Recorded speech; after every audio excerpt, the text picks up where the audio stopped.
कड़ाके की ठंड की, जिस वजह से सासाराम में लोगों के सामने बड़ी परेशानी। ठंड का कहर लगातार जारी और बर्फीली हवाओं ने ठिठुरन बढ़ा दी है। खासकर रात की बात करें तो ट्रेन से उतरने वाले यात्रियों की परेशानी इस वक्त सबसे ज्यादा बढ़ी हुई है। इस स्थिति का जायजा लिया हमारे संवाददाता अजीत कुमार ने। बर्फीली सर्द हवाओं ने मौसम के मिजाज को सर्द कर दिया है और मैं अभी सासाराम में हूँ। ये रात की तस्वीर है और मैं सासाराम के रेलवे स्टेशन पर हूँ। आप हमारे पीछे देख सकते हैं कि किस प्रकार गरीबों की रात कटती है। बड़ी मुश्किल से एक एक पल काटना मुश्किल हो जाता है, क्योंकि जैसे जैसे रात ढलती है पारा जो है, टेम्परेचर जो है काफ़ी नीचे चला जाता है, जिससे परेशानी काफ़ी बढ़ जाती है।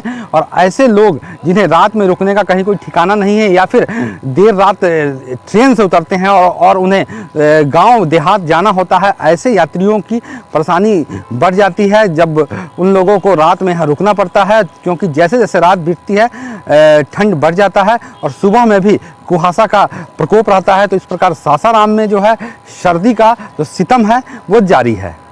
अजीत कुमार, न्यूज़ 18, सासाराम।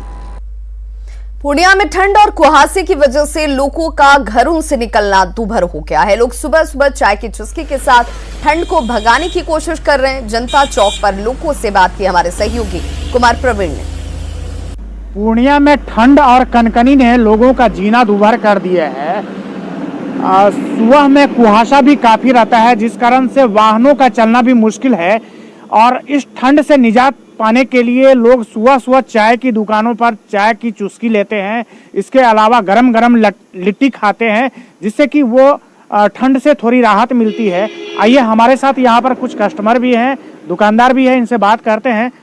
ये बताइए कि किस तरह की स्थिति है अभी ठंड को लेकर? बहुत ठंड है। ठंड से जो है गाड़ी चलाने में दिक्कत होता है, तो हम लोग चले आते हैं चाय दुकान पर, चाय पीते हैं, इससे कुछ राहत महसूस होता है।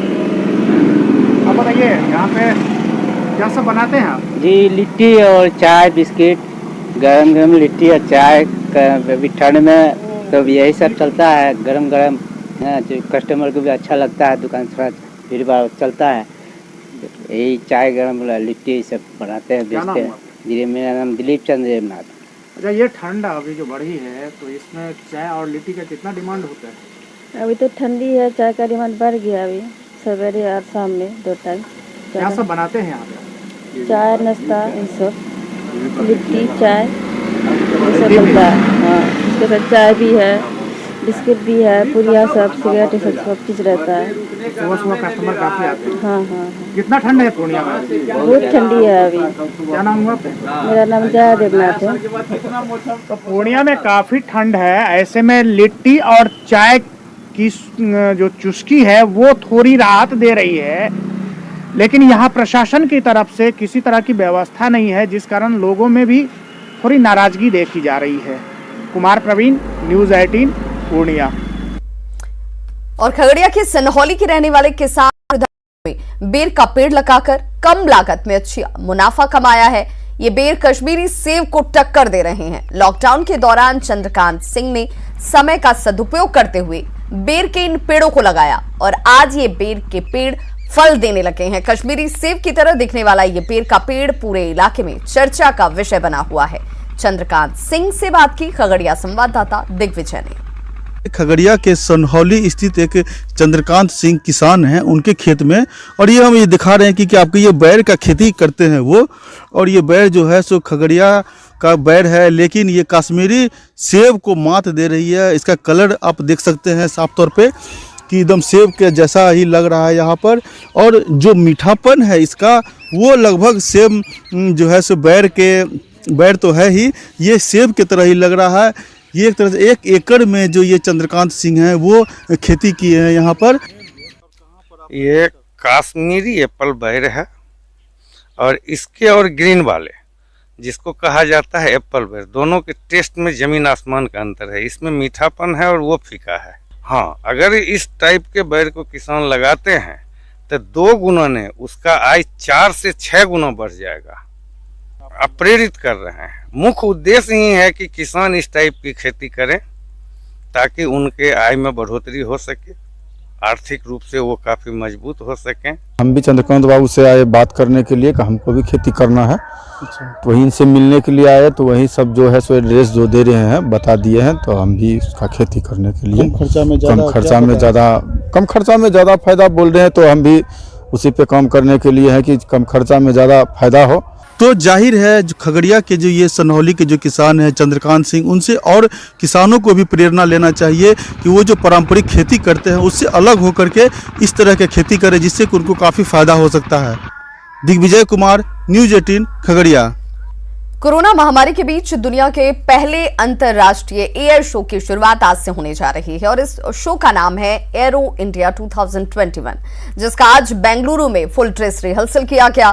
फुल ड्रेस रिहर्सल में हमारे देश में निर्मित स्वदेशी फाइटर जेट और हेलीकॉप्टर्स ने जमकर अपना दमखम दिखाया।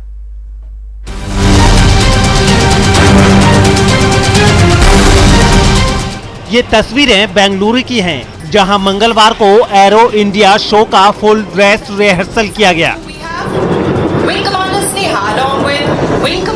देखिए कैसे यहां इस शो में लाइट कॉम्बैक्ट हेलीकॉप्टर हवा में अपना हुनर दिखा रहा है। इस हेलीकॉप्टर को हिंदुस्तान एरोनॉटिकल्स लिमिटेड ने बनाया है और ये हवा से हवा में मिसाइल दागने में सक्षम है।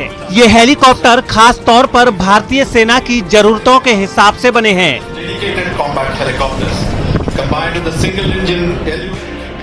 और किसी भी मौसम, किसी भी ऊंचाई, किसी भी परिस्थिति में कोई भी टारगेट हिट कर सकते हैं। अभी ऐसे 2 हेलीकॉप्टर चीन से मुकाबले के लिए LAC पर तैनात हैं। आइए अब लाइट यूटिलिटी हेलीकॉप्टर को भी देख लीजिए। इसे भी हिंदुस्तान एरोनॉटिकल्स लिमिटेड ने खुद डिजाइन और विकसित किया है। अब तक सभी इलाकों और सभी मौसमों में लाइट यूटिलिटी हेलीकॉप्टर का प्रदर्शन शानदार रहा है।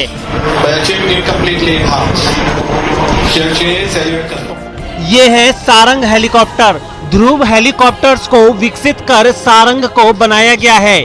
ये हल्का लड़ाकू हेलीकॉप्टर है और वायुसेना को इससे काफी मदद मिल रही है। अब आसमान में एक दूसरे से जुगलबंदी कर रहे सूर्य किरण विमानों से रूबरू हो जाइए। इन शानदार विमानों को भी हिंदुस्तान एरोनॉटिकल्स लिमिटेड ने बनाया है।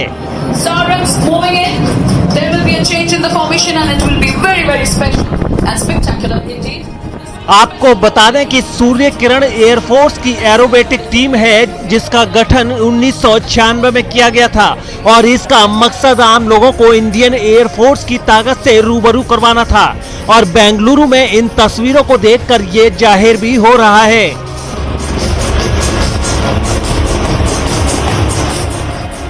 बेंगलुरु में आयोजित इस फुल ड्रेस रिहर्सल में कई दूसरे फाइटर जेट और हेलीकॉप्टर्स ने भी हवा में हैरत अंगेज कारनामे दिखाए।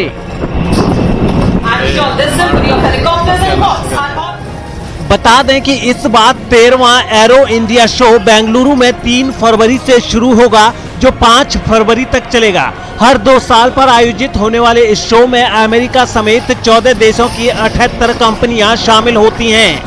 हालांकि 3 दिनों तक चलने वाले इस शो में कोविड प्रोटोकॉल के चलते आम लोगों को जाने की इजाजत नहीं होगी, लेकिन लोगों को वर्चुअल माध्यम से शो दिखाने के लिए रक्षा मंत्रालय ने खासा इंतजाम किया है। Bureau report, news 18 network. तो खबरों